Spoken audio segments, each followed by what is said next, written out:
नमस्कार मित्रांनो, driving lessons in मराठीच्या नव्या लेसनमध्ये आपलं स्वागत आहे. या लेसनमध्ये आपण बघून घेणार आहेत कारच्या फ्रंटचा अंदाज कसा घ्यायचा.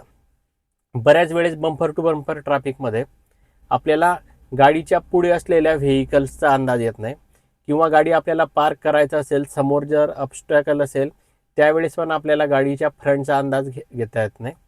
गाडी आपल्याला किती पुढे घ्यायची आहे किंवा समोरच्या ऑब्स्टॅकल आणि आपल्या गाडीमध्ये किती अंतर उरलेलं आहे हे आपल्याला समजत नाही. तर तेच अंदाज कसा घ्यायचा ते या लेसनमध्ये आपण शिकून घेणार आहेत. तर चला लेसनला लगेचच सुरुवात करूया. गाडीच्या फ्रंटचा अंदाज घ्यायच्या दोन पद्धती आहेत. पहिली पद्धत काहीतरी रेफरन्स पकडून आपण गाडीच्या फ्रंटचा अंदाज घेऊ शकतो किंवा दुसरी मेथड गाडीच्या सिटिंग पोझिशन पासून बोनट पर्यंतचं डिस्टन्स किती आहे, किती अंतर आहे ते बघून आपण गाडीच्या फ्रंटचा अंदाज घेऊ शकतो. दोन्ही पद्धती आपण या व्हिडिओमध्ये बघून घेणार आहेत, तर व्हिडिओ शेवटपर्यंत नक्की बघा. तर फर्स्ट मेथड बघताना आपण गाडीच्या फ्रंटला एखादी व्हेकल आहे म्हणजे कार आहे असं समजून जे आपण फ्रंटचा अंदाज घ्यायचा ट्राय करू. त्याच्यासाठी जे आपण गाडीच्या टायरचा अंदाज घेऊयात. समोर जर आपल्याच गाडीसारखी किंवा 19-20च्या फरकाने लहान मोठी गाडी असेल तर आपल्याला काय करायचं आहे, आपली कार जी आहे ती समोरच्या गाडीच्या एवढ्या जवळ घेऊन जायची आहे जेणेकरून आपल्याला गाडीचे टायर दिसणं बंद होऊन जाईल. जी गाडीची विंडशील्डची एज आहे त्या विंडशील्डच्या एज पासून जे टायर दिसणं बंद व्हायला पाहिजे. जर तुमची SUV असेल किंवा अशी गाडी असेल जिचं बोनट दिसतंय तर बोनटच्या एज पासून टायरचं दिसणं बंद व्हायला पाहिजे. अशा प्रकारे आपल्याला गाडी जवळ घेऊन जायची आहे. टायर दिसणं बंद होऊन जाईल तोपर्यंत जर गाडी तुम्ही नेली तर दोघं गाड्यांमध्ये एवढं डिस्टन्स असेल की त्यामधून सहज एखादी जी ना टू व्हीलर पास होऊ शकेल. एवढं डिस्टन्स सुरुवातीला याच्यासाठी ठेवायचं आहे कारण जर तुम्हाला ट्रॅफिक मध्ये लेन चेंज करायची असेल, समोरची गाडी बंद वगैरे असेल तर लेन चेंज करताना तुम्हाला मागे वगैरे न घेता डायरेक्टली तुम्ही स्टेअरिंग फिरवून जे ते गाडी बाहेर काढू शकता. त्यामुळं सुरुवातीला जे ते एवढं डिस्टन्स मेंटेन ठेवायचं आहे. एवढं डिस्टन्स मेंटेन ठेवायचं दुसरं कारण पण असं आहे, जर तुम्ही जास्त जवळ न्यायचा ट्राय केला तर समोरच्या गाडीचा अंदाज तुम्हाला येणार नाही आणि पुढच्या गाडीला आपली गाडी टच होऊ शकते. टायरचा रेफरन्स घ्यायचं कारण असं, आपण गाडीच्या नंबर प्लेटचा पण जो आहे तो रेफरन्स घेऊ शकतो, पण प्रत्येक गाडीमध्ये नंबर प्लेट जी आहे ती सेम लेवलला असेल असं काही जरुरी नाहीये. त्यामुळे नंबर प्लेटचा रेफरन्स घेणं मी तुम्हाला ते सजेस्ट करणार नाही. फॉर एक्झाम्पल आता माझ्या समोर ऑरा आहे आणि ऑराच्या जवळ मी गाडीचं समोरचं टायर दिसणं बंद होतोपर्यंत गाडी घेऊन जातो आणि गाडी घेऊन गेल्यानंतर डिस्टन्स किती बाकी राहत आहे आणि तिथून मी साईडच्या लेनमध्ये किंवा गाडी जर मला बाहेर काढायची सहजरित्या कशी काढू शकतो ते आपण बघूयात.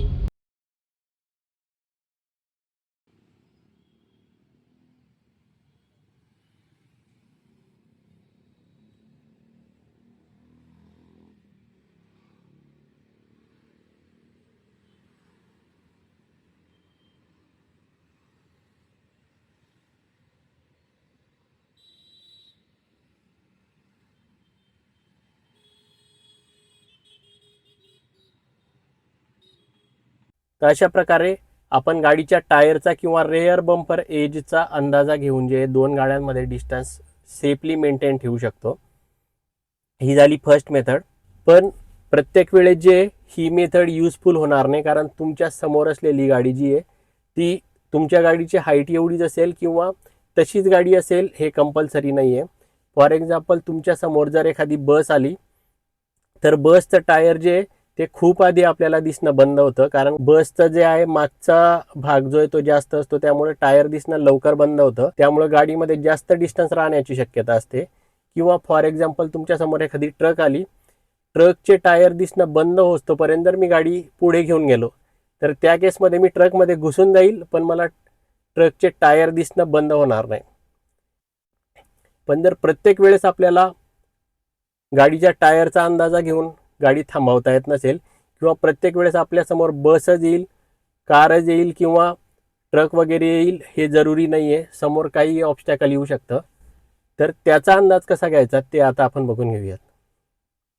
तर दुसऱ्या मेथडमध्ये आपण काय करणार आहेत, कुठलाही रेफरन्स पॉईंट न घेता आपल्या गाडीचा आणि समोरच्या गाडीच्या मधलं डिस्टन्स किती आहे किंवा समोर जे ऑब्स्टॅकल आलंय त्याचा आणि आपल्यामधलं डिस्टन्स किती आहे हे आपण समजून घेणार आहेत.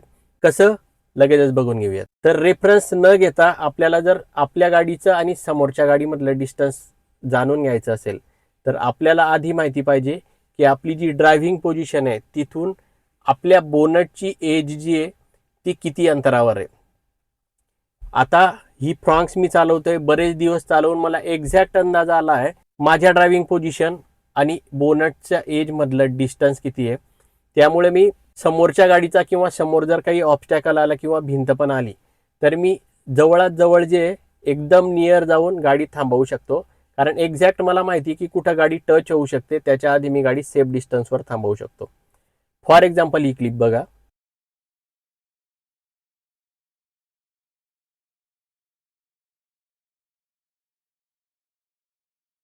तर यामध्ये मी काय केलं, गाडी जी आहे भिंतीच्या एकदम जवळ जाऊन थांबवली.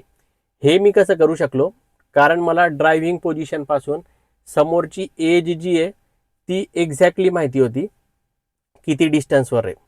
तर ती एज एक्झॅक्टली आपल्याला कशी कळू शकेल, तर ट्रायल अँड एरर मेथडने आपण हे फाइंड आउट करण्याचा ट्राय करतो, किंवा ओव्हर द पिरियड प्रॅक्टिसने जे ते तुम्हाला समोरच्या गाडीचा किंवा तुमच्या ड्रायव्हिंग पोझिशन पासून तुमच्या बोनटच्या एजचा अंदाज जो तो येऊ शकतो. जर तुमची हॅचबॅक किंवा सिडान वगैरे असेल तिथे बोनट दिसत नाही, त्यामुळे हे जे चान्सेस आहेत अंदाज येण्याचे थोडे कमी होतात, थोडा जास्त टाइम लागतो अंदाज यायला. त्याच केसमध्ये जर तुमची क्रॉसओव्हर किंवा SUV वगैरे असेल ज्याचं बोनट विजिबल असेल तर तुम्हाला समोरचा बोनट क्लिअरली दिसतं, त्यामुळे अंदाज येणं जे ते लवकर सोपं होतं. त्यामुळे जर तुमच्याकडे क्रॉसओव्हर किंवा SUV वगैरे असेल ज्याचं बोनट दिसतंय तर तुम्ही लवकर अंदाज घेऊ शकता. तर दोन्ही केसेसमध्ये SUV असो किंवा हॅचबॅक असो किंवा सिडान असो, अंदाज घेताना आपल्याला काय करायचं आहे, ट्रायल अँड एरर मेथड करायची आहे. ते कसं करायचं आहे, तुम्ही गाडीचा ORVM जो आहे त्याचा अंदाज घेऊ शकता. या केसमध्ये मी सेम जे आहे जिथे भिंतीजवळ थांबवलेलं होतं त्याच लोकेशनला जे ते तुम्हाला गाडी पुढे घेऊन जाऊन दाखवतो. आता इथे मी काय केलं आहे, गाडीच्या मिररचा मी अंदाज घेतोय. इथून मला 1 फूट पुढे जे ते गाडी घ्यायची आहे. मिररचा अंदाज घेऊन जे इमॅजिनरी लाईन ड्रॉ करून मी 1 फूट जे ते पुढे गाडी घेतली. परत गाडी थांबवली, खाली उतरून तुम्ही बघू शकता की किती डिस्टन्सवर गाडी आली आहे. परत 1 फूट जे ते तुम्ही पुढे घेऊ शकता, परत उतरून बघू शकता. असं ट्रायल अँड एरर मेथडने तुम्हाला एक्झॅक्टली समजेल की गाडी किती जवळ आलेली आहे, समोरचं ऑब्स्टॅकल जे आहे ते आपल्यापासून किती अंतरावर आहे. दोघं पद्धतींचा तुम्ही उपयोग करून बघा, आणि जर हेल्पफुल वाटला किंवा याच्याने तुमचा फायदा झाला तर व्हिडिओला कमेंट करून नक्की सांगा. या व्हिडिओमध्ये एवढंच, भेटूया पुढच्या व्हिडिओमध्ये. तोपर्यंत काळजी घ्या स्वतःची, प्रॅक्टिस करत राहा. जय हिंद, जय महाराष्ट्र.